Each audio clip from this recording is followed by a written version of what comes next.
यह कहानी प्रतिबंबपुरम के महाराजा सर जिलानी सिंह शंकु बहादुर को संदर्भित करती है।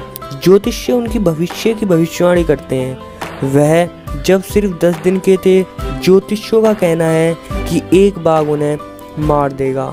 लड़का किसी अन्य शाही बच्चे की तरह ही बड़ा होता है, जैसे कि अंग्रेजी गाय का दूध पीना और उसके बाद अंग्रेजों की नानी दादी के संरक्षण में पलना और अंग्रेजी फिल्में देखना। जब वह 20 वर्ष के थे तब उन्हें राजा बनाया गया और उसे अपनी मृत्यु के बारे में एवं भविष्यवाणी के बारे में पता चला। इसलिए उसके बाद उन्होंने बाघों को मारना शुरू कर दिया और अपने राज्य में बाघ के शिकार पर प्रतिबंध लगा दिया। ज्योतिषियों के अनुसार उसे 100वें बाघ से सावधान रहने की आवश्यकता थी। भले ही उन्होंने 99 बाघों को सफलतापूर्वक मार डाला था।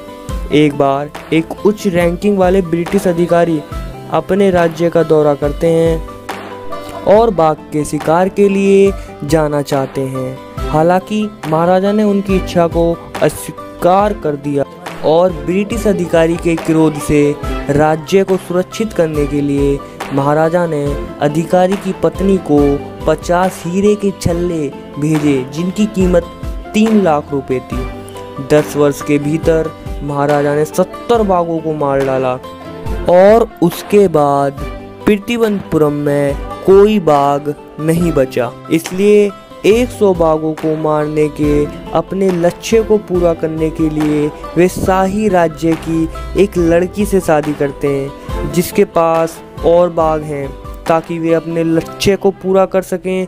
जब भी वे अपने ससुराल जाते हैं तो यह सुनिश्चित करते हैं कि वे हर बार 5 से 6 बाघों को मार डालेंगे।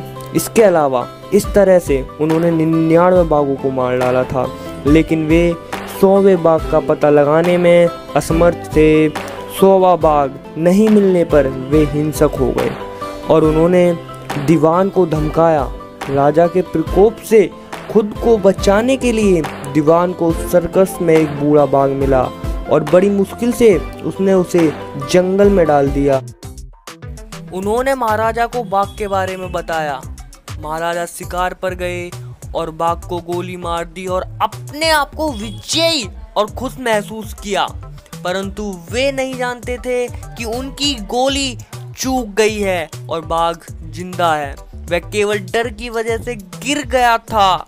किसी के पास राजा को सच्चाई बताने की हिम्मत ही नहीं थी, इसलिए उन्होंने कहा बाघ मर गया और इसी खुशी में एक भव्य जुलूस निकाला। अंततः महाराज प्रसन्न थे, इसलिए अपने बेटे के जन्मदिन पर वे उसके लिए एक उपहार के रूप में एक लकड़ी का बाग खरीदते हैं। बाग के खुरदरे किनारे थे और उसके साथ खेलते समय राजा के हाथ में एक लकड़ी का टुकड़ा लग गया, जो बाद में संक्रमित हो गया और इसी की वजह से उनकी मौत हो जाती है। इसलिए संयोग से 100वें बाघ ने, जो हालांकि लकड़ी का था, अपना बदला ले लिया और राजा को मार डाला। बाघ और राजा के माध्यम से लेखक यह बताना चाहते हैं कि कोई भी उस चीज को नहीं बदल सकता जो भाग्य में लिखा है। वो होकर रहेगा, चाहे हम कुछ भी कर लें। आप सभी को रक्षाबंधन की हार्दिक शुभकामनाएं। लेखक कल्कि Krishnamurthy. Like, comment, share and subscribe.